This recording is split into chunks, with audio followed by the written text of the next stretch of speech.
నమస్తే. 12 రాశుల వారికి కూడా మే నెలలో ఏ రకంగా ఉండబోతోంది అనేది మనం ఈ వీడియోలో తెలుసుకుందాం.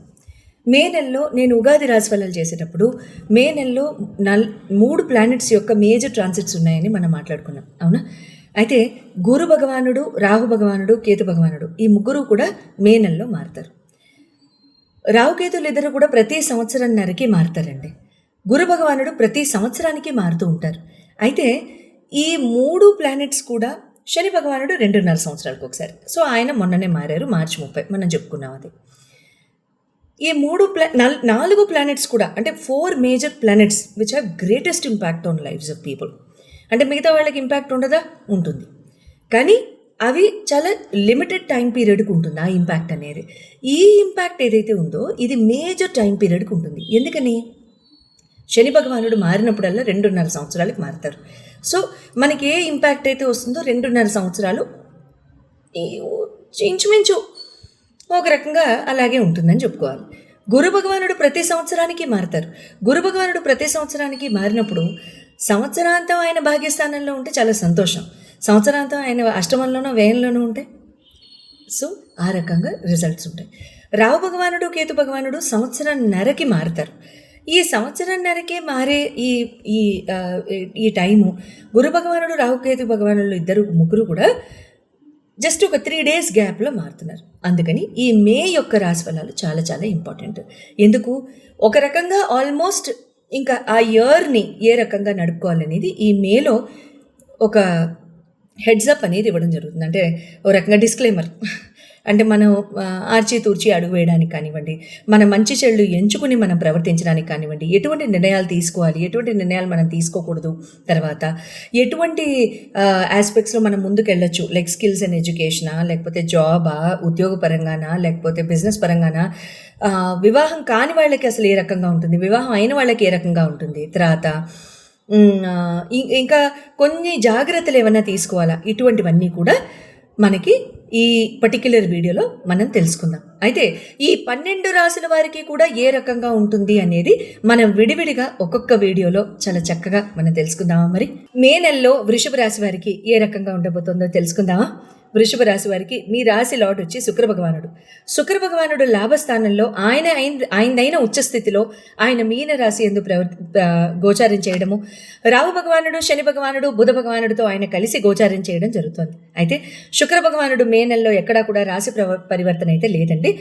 రాహు భగవానుడు మీకు 10వ స్థానానికి వచ్చేస్తారు మే 18 నుండి. కేతు భగవానుడు వచ్చి మీకు 5వ స్థానం నుండి 4వ స్థానానికి వస్తారు. గురు భగవానుడు వచ్చి మీ రాశి నుండి ఆయన 2వ స్థానానికి వెళ్తారు, అంటే ధన కుటుంబ స్థానానికి వెళ్ళిపోతారు. శని భగవానుడు మీకు ఆల్రెడీ లాభస్థానానికి వచ్చి కూర్చున్నారు, వెరీ గుడ్. కుజ భగవానుడు మీకు 3వ స్థానంలో, బుధ రవిలు ఇద్దరూ కూడా మీకు వ్యయ స్థానంలో 12వ స్థానంలో గోచారం చేయడం ప్రస్తుతానికి జరుగుతుంది. హెల్త్ పరంగా కనుక చూసుకున్నట్లయితే శుక్ర భగవానుడి యొక్క స్థితి బాగానే ఉంది కాబట్టి, మీ రాశిధిపతి బాగానే ఉన్నారు కాబట్టి ఇబ్బంది అంటూ ఏం లేదు. Health is always first house ఇమ్యూనిటీని బాగా అంటే పేర్కొనేది, బాగా చాలా చక్కగా మనకి ఎక్స్ప్లెయిన్ చేసేదే ఫస్ట్ హౌస్ అనమాట. శుక్ర భగవానుడు మీకు ఇక్కడ బలంగానే కూర్చున్నారు కాబట్టి ఇబ్బంది ఏం లేదు. మహా అయితే కొంచెం కోల్డ్ కాఫీ వస్తూ ఉంటాయి, చేంజ్ ఆఫ్ వెదర్ ఉంటే మాత్రం, అంతే తప్ప ఇంకా ఏమీ అవ్వదు, ప్రాబ్లం ఏం లేదు. ఎడ్యుకేషన్ పరంగా కనుక చూసుకున్నట్లయితే విద్యాబుద్ధులు, బుధ భగవానుడు మే 7వ తారీఖు తర్వాత ఆయన మారిపోతారు కాబట్టి ఇక్కడ మీ కేతు 5వ స్థానంలో ఉన్న కేతు కూడా 4వ స్థానానికి, 4వ స్థానానికి వచ్చేస్తారు కాబట్టి గత సంవత్సరాల నుంచి వృషభ రాశి వాళ్ళకు ఉన్న కన్ఫ్యూజను, డౌట్స్, సెల్ఫ్ డౌట్, ఇప్పుడు చేస్తే ఏమవుతుంది, చెప్తే ఏమవుతుంది, వెళ్తే ఏమవుతుంది, ఈ డౌట్లన్నీ కూడా కంప్లీట్గా పీరియడ్ అయిపోతాయి అన్నమాట. మే 18వ తారీఖు నుంచి మీకు 5వ స్థానం నుంచి 4వ స్థానానికి ఆయన కేతు భగవానుడు రావడం జరుగుతుంది. బుధ భగవానుడు కూడా చాలా చక్కగా ఆయన మారడంతో మీకు మంచే జరుగుతుంది. ఒక రకంగా ప్రాబ్లం అంటూ ఏమి ఉండదు.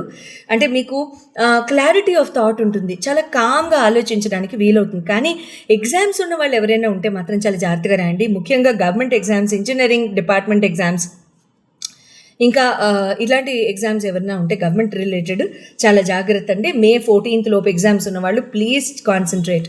మే 14th తర్వాత అయితే కొంచెం బెటర్, ఇబ్బంది అంటూ ఏం లేదు. మే 14, 15 తర్వాత లవ్ పరంగా కనుక చూసుకున్నట్లయితే బుధ భగవానుడు శుక్ర భగవానుడు యొక్క కంజంక్షన్ అయితే ఏర్పడింది కాబట్టి మంచిదే. ఓ రకంగా కమ్యూనికేషన్ చాలా బాగుంటుంది, ఆహ్లాదకరంగా ఉంటుంది, మనసు కూడా వాతావరణం అంతా ఆహ్లాదకరంగా ఉంటుంది. ఇచ్చిపుచ్చుకోవడాలు, ఆలోచనలు, mental clarity, mental thought process, mental conjunction between the couple, between the love birds is always good. చాలా చాలా బాగుంటుంది, ఇబ్బంది లేదు. మ్యారేజ్ పరంగా కనుక చూసుకున్నట్లయితే మీకు 7th హౌస్ లార్డ్ మీకు కుజ భగవానుడు కూడా తృతీయ స్థానంలోనే ఉన్నారుగా, ఇబ్బంది ఏం లేదు, ప్రాబ్లం అంటూ ఏం లేదు. కాకపోతే ఏంటంటే కొంచెం అగ్రెషన్ ఉంటుంది, కాస్త కోపం ఉంటుంది, ఆర్గ్యుమెంట్స్ తొందరగా చేయడానికి అవకాశం ఉంటుంది, కొంచెం కండపుష్టి ఉపయోగించడానికి కూడా అవకాశం ఉంటుంది. అంటే హిందీలో అంటారు అగర్ తుమ్ షేర్ హో మే సవా షేర్ హో అని. సో ఆ రకంగా నువ్వు సింహాన్ని అయితే మరి తెలుగులో ఇదేమంటారో నాకు తెలియదు. So please help me in Telugu by writing in the comments. Thank you.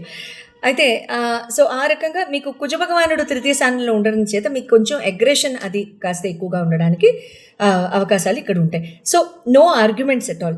ఎప్పటి వరకు? ఎప్పటికీ వద్దు, సరేనా? ఆర్గ్యుమెంట్స్ అనేది ఈ ఒక్క నెలే కాదు, ఎప్పటికీ ఉండకూడదు. ఈ నెల మనం ప్రాక్టీస్ చేసామనుకోండి, జీవితాంతం మనం చేయం, అంతేనా? Very good. Career and business పరంగా చూద్దాం. 9th house lord 10th house lord చూస్తాం కాబట్టి మీకు 9th హౌస్ లార్డ్ వచ్చేసి శని భగవానుడు, 10th హౌస్ లార్డ్ కూడా మీకు శని భగవానుడే. అయితే ఇక్కడ ఏమవుతుందంటే ఆయన మీకు 11వ స్థానంలో లాభస్థానానికి వచ్చేసారు కాబట్టి ఇబ్బంది లేదు. గత 2.5 సంవత్సరాల నుంచి మీకు జరగకుండా ఆగి ముందుకు వెళ్తున్న ఎటువంటి పనులైనా కూడా చాలా త్వరగా స్పీడ్ పట్టుకుని ముందుకు వెళ్ళిపోవడం లాంటివి జరుగుతూ ఉంటాయి. తర్వాత ఫార్చ్యూన్ కూడా బాగుంది, ఫేమ్ బాగుంది, ఆపర్చునిటీస్ వస్తాయి, ఆగిపోయిన వ్యవహారాలన్నీ ముందుకు వెళ్తాయి. మీకు ఉద్యోగపరంగా ఆన్ సైట్ పరంగా బాగుంటుంది, బిజినెస్ పరంగా కొత్తగా తీసుకుంటూ ఉంటారు. ముఖ్యంగా చెప్పిన వృషభ రాశి వారికి మీకు ఒక బోనస్ టిప్ ఇస్తాను రండి. మైనింగ్ బిజినెస్లో ఉన్న వాళ్ళకి, కోల్ మైన్స్ బిజినెస్లో ఉన్న వాళ్ళకి, పెట్రోలియం బిజినెస్లో ఉన్న వాళ్ళకి, తర్వాత గోల్డ్ అండ్ డైమండ్స్ బిజినెస్లో ఉన్న వాళ్ళకి, జెమ్స్ బిజినెస్లో ఉన్న వాళ్ళకి సోనే పే సుహాగా, oh my heaven, do not miss these 2.5 years. పర్వాలేదు, మిగతావన్నీ లాస్ట్ 1.5 years ఏం పని అయితే అవ్వలేదు కదా, సో అది నాకు తెలుసు. కానీ ఇబ్బంది ఏం లేదు. ఈ 2.5 సంవత్సరాలు మిగతా ఆస్పెక్ట్స్ ఆఫ్ లైఫ్ని పక్కన పెట్టేసేసేయండి. ఉద్యోగ పరంగా, బిజినెస్ పరంగా please concentrate, but of course don't neglect your families. So లేకపోతే మీ వృషభ రాశి వారి పార్ట్నర్స్ అందరూ కూడా నా మీదకి వచ్చేస్తారు.